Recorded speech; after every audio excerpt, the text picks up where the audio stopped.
Hello प्यारे बच्चों, मैं ज्योति शर्मा हमारे यूट्यूब चैनल टीचर्स अड्डा एमपी पर आप सबका फिर से स्वागत करती हूँ। तो आज आपकी अंकुर वर्कबुक हिंदी कक्षा 3 का सप्ताह 29 चलेगा। ये बस हमारा लास्ट चैप्टर ही समझ लीजिए, इसके बाद एक और है। तो चलिए चलते हैं हम अपने लास्ट चैप्टर की तरफ, पढ़ते हैं आगे। आओ मिलकर रहें पाठ का नाम है या आपका पहला दिन देख लेते हैं हम। मौखिक चर्चा में आए हुए शब्दों को लिख लेते हैं सबसे पहले, जो हर बार यही आता है आपका, जैसे कि तालाब, सरोवर, पक्षी, है ना। काफ़ी शब्द हैं, तालाब, सरोवर, पक्षी, जो भी आपका मन हो लिख सकते हैं। हंस की तरह दिखने वाला पक्षी और कौन कौन है? बत्तख भी हंस की तरह दिखता है, वो भी सफ़ेद सा होता है ना। और जो आपको अच्छा लगे लिख लेना, ठीक है। राजा ने सरोवर अपने महल के पास ही क्यों लगवाया था? बेटा इस कहानी को पहले आप पढ़ लें तभी समझ में आएगा, ठीक है। अपने महल के पास क्यों लगवाया ये आप खुद से बताएंगे। यदि हंस और दूसरे पक्षी आपस में लड़ते रहते बेटा तो क्या होता? सब एक दूसरे को मार देते, है ना। मीठी आवाज़ में गाने वाले कुछ पक्षियों के नाम। हंस तो गा ही रहे थे, और जैसे कि कोयल मीठी आवाज में गाती है ना, कोयल लिख सकते हो आप। आपको क्या लगता है राजा ने हंसों को क्यों पाला होगा बेटा? क्यों पाला होगा? अपनी खुशी के लिए। क्यों पाला था उसने हंसों को? अपनी खुशी के लिए, उन्हें अच्छा लगता था, है ना। जिन बच्चों ने अभी तक बेटा मेरी वीडियो को लाइक नहीं किया है तो पहले फटाफट से लाइक कर दीजिए उसको, और सब्सक्राइब कर दीजिए, और कमेंट करके मुझे अपना नाम बताइए, ठीक है। आगे चलते हैं। इन शब्दों को बोलना है और आपको लिखना है। वाक्य को पूरा कीजिए। राजा ने अपने महल के सामने सरोवर बनवाया। संसार में सभी प्राणियों को एक समान समझना चाहिए, ठीक है। हंस पक्षियों के आने पर परेशान क्यों हो गए थे? प्रश्नों के उत्तर एक वाक्य में देने हैं। क्यों परेशान हो गए थे बेटा? जलन के कारण। जलन के कारण हंसों को क्या जलन होने लगी थी उनसे, क्योंकि वो सोने के थे, स्वर्ण जैसे दिखते थे, है ना। क्यारी क्या होती है बेटा? जो आप जैसे ये पौधा है, इसके चारों तरफ जो आप पानी भरने के लिए बना देते हैं ना, उसे हम क्यारी कहते हैं, ठीक है। पेड़ पौधों को पानी देना क्यों जरूरी है बेटा? अगर आप पानी नहीं दोगे तो वो सूख जाएगा, है ना। पेड़ पौधों की डालियां क्यों खुशती? उनके आसपास सफाई हो रही थी इसलिए। उनके आसपास सफाई हो रही थी इसलिए, ठीक है। आगे चलते हैं। आपको कौन सा पक्षी अच्छा लगता है बेटा उसके बारे में आपको लाइन लिखनी है 4-5, ये आप खुद से करेंगे, ठीक है। ये विज्ञापन किसका है बेटा? हंस दंत मंजन का। हंस दंत मंजन का। विज्ञापन में सबसे ज्यादा ध्यान आकर्षित करने वाली शब्द या पंक्ति कौन सी है? दांतों को हंस जैसा सफेद बनाए, है ना। ये लाइन अजीब सी है ना। दांतों को हंस जैसा सफेद बनाए, ठीक है। आगे चलते हैं। अब हम तीसरे दिन पर मौखिक चर्चा में आए हुए शब्दों को लिख लेते हैं। जैसे कि इसमें बच्चे, खेल, अकेले, खिलौना, है ना, काफी शब्द हैं। बच्चे, खेल, खिलौना और अधिक, काफ़ी शब्द हैं। आप कौन कौन से खेल अपने साथियों के साथ खेलते हैं यहाँ पे लिखो। रस्सी के अलावा ऐसा कौन सा खेल है जो कूद कर खेला जाता है बेटा? आप यहाँ पे खुद से लिखोगे इसे, ठीक है। सोच के देखो कौन सा खेल है। हंसों और पक्षियों ने बूढ़े हंस की बात क्यों मान ली? क्योंकि उन्हें उनकी बात सही लगी कि हमें लड़ना नहीं चाहिए, है ना बेटा। हमें दूसरों को देखकर जलना क्यों नहीं चाहिए? क्योंकि ये गलत आदत होती है, हम दूसरों को देखकर नहीं जलना चाहिए, सबके साथ मिलजुल कर रहना चाहिए, ठीक है। बूढ़े हंस ने सभी को कैसे समझाया? अपने शब्दों में लिखिए। सभी को बेटा कैसे समझाया उन्होंने? प्यार से। यदि आपका भी कोई सरोवर होता तो आप उसमें कौन कौन से जीव जंतु पालते बेटा? जरा यहाँ पे लिख के बताओ मुझे, चलो जल्दी से। इनको आपको लिखना है यहाँ पे सामने, जैसे सभी प्राणियों को अपने जैसा समझें, मिलकर रहने में ही हमारा कल्याण है, सभी पक्षी मिलजुल कर रहने लगे, इस तरीके से, ठीक है। दिए गए विपरीत अर्थ वाले शब्दों की सहायता से कुछ अन्य वाक्य बनाइए। जैसे एक का अनेक, तो अनेक का आप शब्द बनाना है, जैसे कि वाक्य बनाओ एक, जैसे मेरे पास अनेक किताबें हैं। मेरे पास अनेक किताबें हैं। और इधर आप लिख सकते हैं मेरे पास अनेक पेन है। ऐसे बुरा, बुरा का बुरा काम नहीं करना चाहिए, या चोरी करना बुरी बात है ना बेटा, इस तरीके से।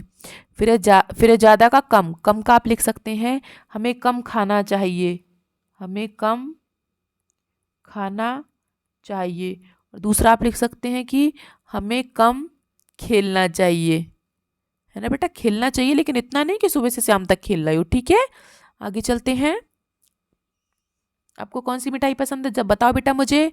रामू के अलावा गुलाब जामुन और किसको अच्छे लगते हैं बेटा? बताओ गुलाब जामुन किस किस को पसंद है? गुलाब जामुन खाकर और रस पीकर रामू क्या करता है?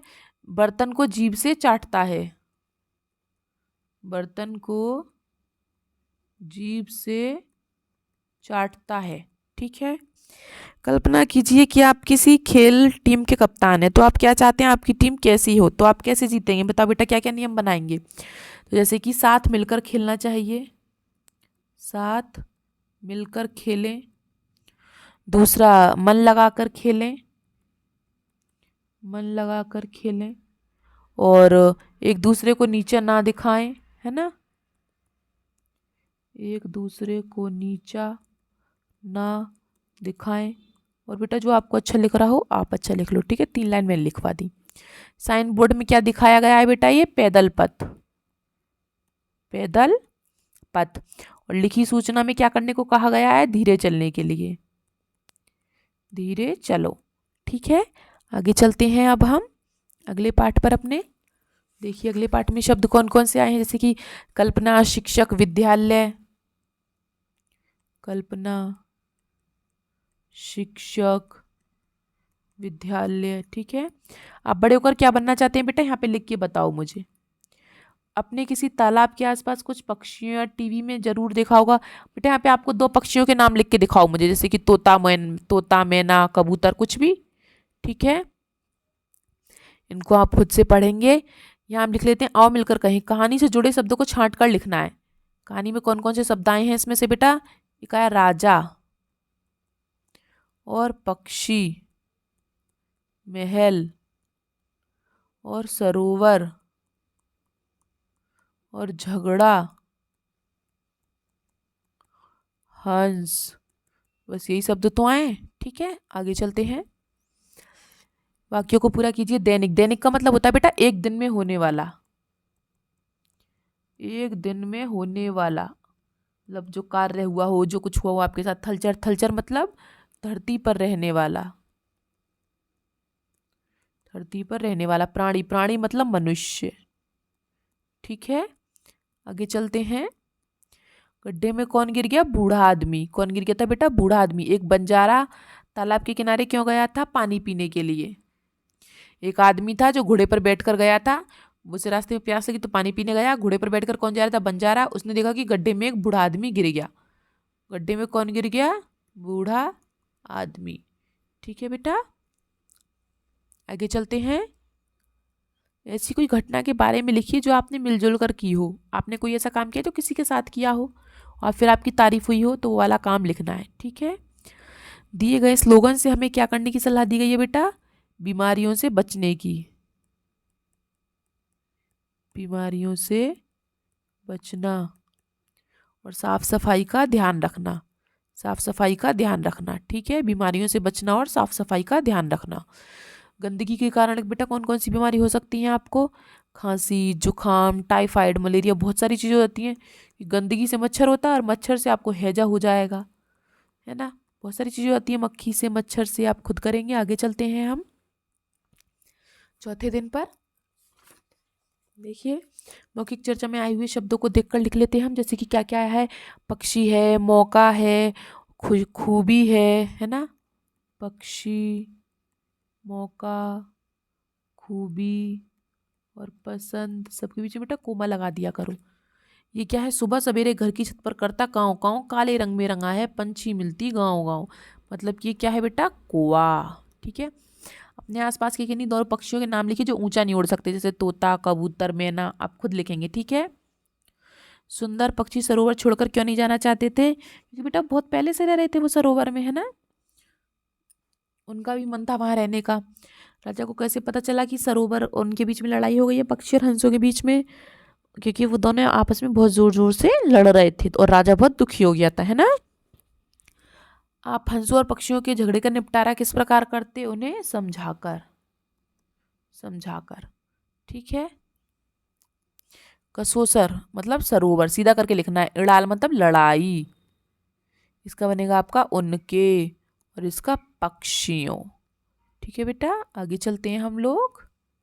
चलिए, सही वर्तनी पर घेरा लगाइए। जैसे कि सही क्या क्या है? देखो दो स्वर्ण है, एक ये रहा एक ये रहा, लेकिन सही आपका ये वाला है। पक्षियों, एक पक्षियों ये रहा एक पक्षियों ये रहा, सही आपका ये वाला है।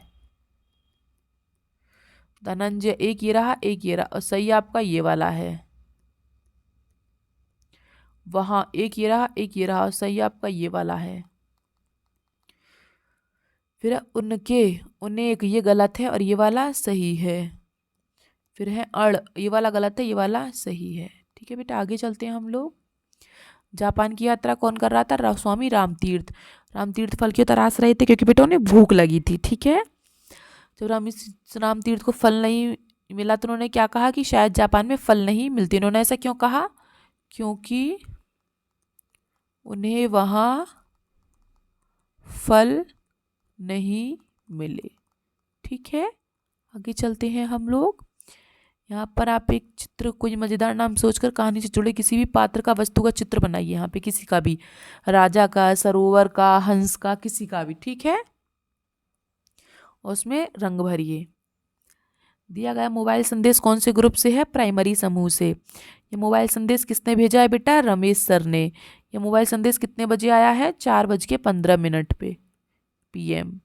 ठीक है, और मोबाइल संदेश मीटिंग का समय कितने बजे का था? 2 बजे का। ठीक है बेटा, आगे चलते हैं हम लोग। 5वें सप्ताह पर इनको कर लेते हैं मौखिक चर्चा में। क्या क्या शब्द आए हुए हैं उनको देख लेते हैं हम लोग। जैसे कि नदी, तालाब, किनारा, है ना।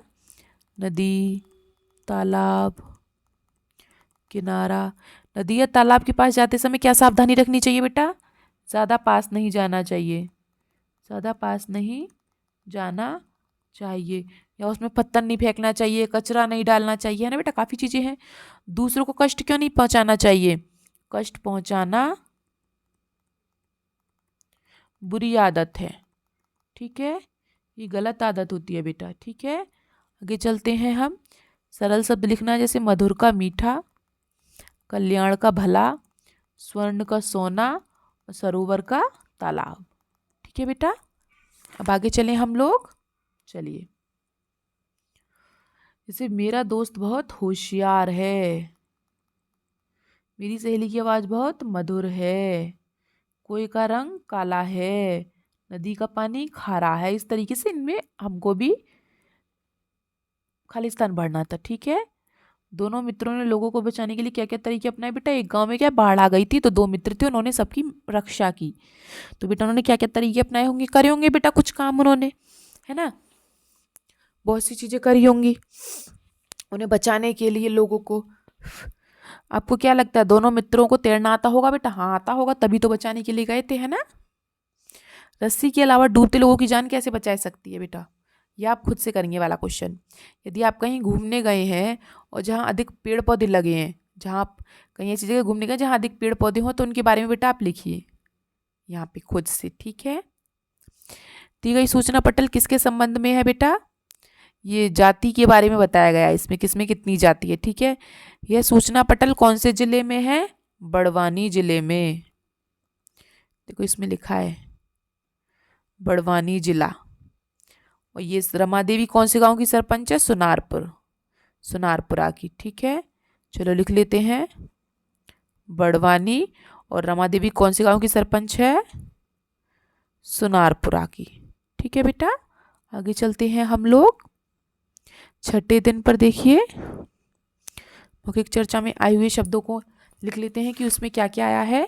जैसे कि बीमार है, सहायता है ना। बीमार, सहायता, सेवा, काफ़ी शब्द हैं।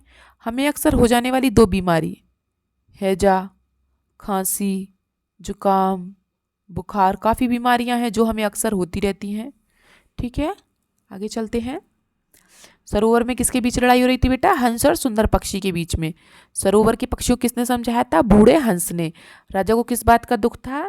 क्योंकि पक्षी लड़ रहे थे, पक्षी लड़ रहे थे आपस में, है ना।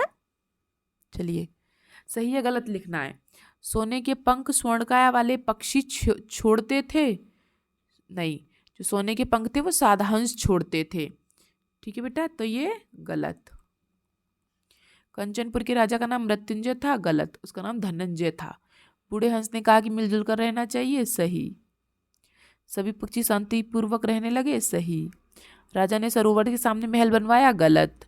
राजा ने महल के सामने सरोवर बनवाया। ठीक है बेटा, आगे चलते हैं हम लोग अब जल्दी से। चलिए,